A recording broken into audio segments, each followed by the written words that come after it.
Како што се договоривме на првото на лице место, се наоѓаме на ќе изборуваме или ќе ги информираме нашите гледачи за една навистина актуелна тема, односно повторно актуелна тема.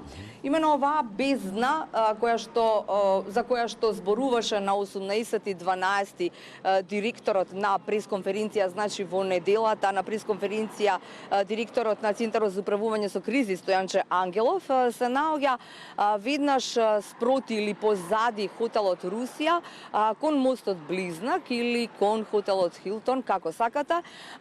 Долга е според неговите кажувања, длабока е 30 на метри, без малку вертикална страна која во должина од 50 на метри вели ја следи ивицата на горната пишачка патека и представува голема опасност за пешаците, велосипедистите и лицата кои со електрични тротинети се движат на овој потек, рече на она неделна пресконференција Стојанче Ангелов, директорот на Центарот за управување со кризи. Тој додава дека поаѓајќи од начелото на ЦУК Safety First, односно безбедноста на граѓаните на прво место, покажувајќи одговорност и ефикасност при заштита на граѓаните, ЦУК веднаш во средината на јуни оваа година испратил известување со барање за отстранување на оваа нескриена опасност до градот Скопје и до општина Аеродром, која поради ерозијата постепено се зголемува, вели Ангелов. Од страна на град Скопје итно биле преземени мерки за делумно намалување на опасноста со поставување на знаци за забрането движење кои што ги имаме од другата страна, значи од делот на кеот на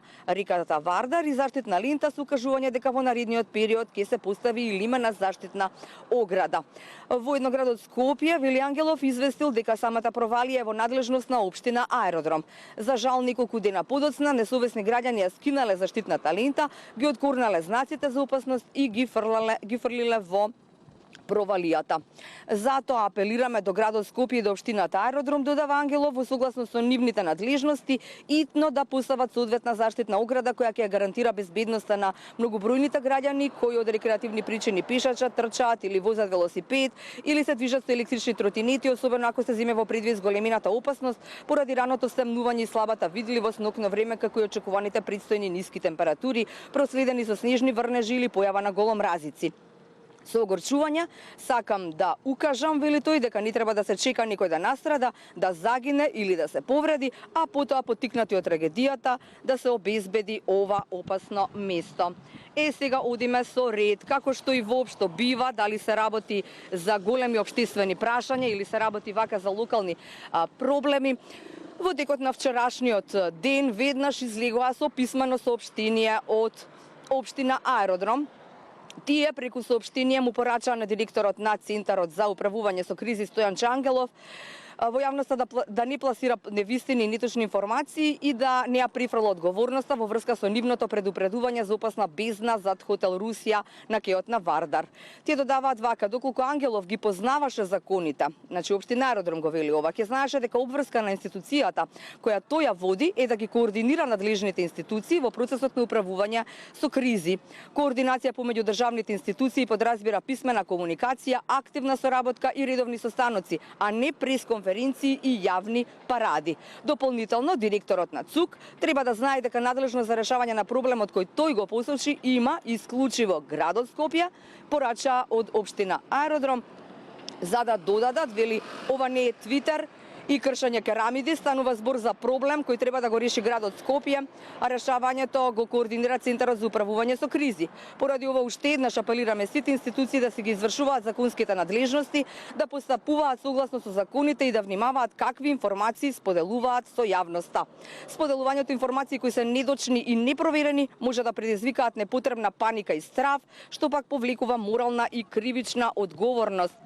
Не информира од општина Аеродром, реков преку соопштенија, и тука не завршува се.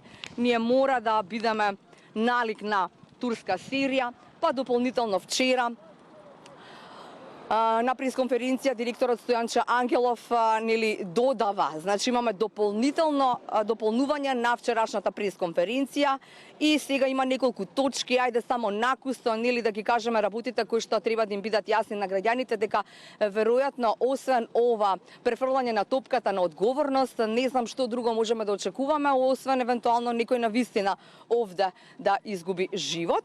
Вели на 14.6. градоначалниците на град Скопје и општина Аеродром се доставени од нив известувања за сериозна опасност подкрепани со фотографии. Бидејќи немало никаков одговор ниту реакција на терен, на 28.6. до градот Скопје и до општина Аеродром е доставена ургенција повторно од ЦУК. На 11.7.2022 бил добиен допис од град Скопје за поставени знаци за забрана за движење, она што го кажавме. На 6.11. при двегодишниот отчет на директорот Ангелов за работата на ЦУК на пресконференција било истакнато дека една од опасностите за која што граѓаните повторно известуваат и алармираат е токму оваа провалија во општина Аеродром. На 22 пак 11 е побарано повторно од град Скопје поставување на нови знаци за опасност, затоа што нели еве како што видовме на лице место се извадени дел од оние заштитни огради и знаци дека има евентуална опасност овде и метална ограда која што не е поставена си уште. Истиот допис заради запознавање е испратен и до општина Аеродром. И она што е за крај, вели Ангелов, како дополнување на неговата пресконференција од 11, вели заради тоа што 6 месеци после првичната информација опасноста уште не е отстранета. Директорот излегол со пресконференција онаа за која што зборувавме на почеток на 18.12 и ги запознал граѓаните со неискорената опасност и побарал од градот Скопје и општина Аеродром да утврдат точна надлежност и во согласност со надлежностите да ја обезбедат оваа провалија. Ако ги сублимираме овие пишани соопштенија, овие пресконференции, накусо би рекле дека сепак овој дел е се уште во делот на овој дел каде што се наоѓаме ние, значи кон булеварот Аслом од оваа страна на Аеродром е незаштитен, нема ниту заштитна лента, ниту пак знаци кои што би укажувале дека постои бездна, како што вели Ангелов, длабока 30 на метри, а долга 50 на метри. Во очекување да видиме дали во наводи само нели турската серија ќе продолжи и ќе продолжат препукувањата на релација Ангелов, општина Аеродром, град Скопје, ќе видиме дали некој навистина ќе излезе на терен и ќе направи нешто за да се заштити овој дел од градот. Ние остануваме на лице место за да ви кажеме што ќе бидат следните сумирани информации и дали можеби денеска ќе се излезе со нова пресконференција. Ова дополнение меѓутоа не е кажано се, особено не е одговорено на прашањето за кое што зборува општина Аеродром, а тоа е дека треба ЦУК да се занимава со оние работи за кои што е надлежна, а тоа е да им ги исплати штетите по невремињата на луѓето.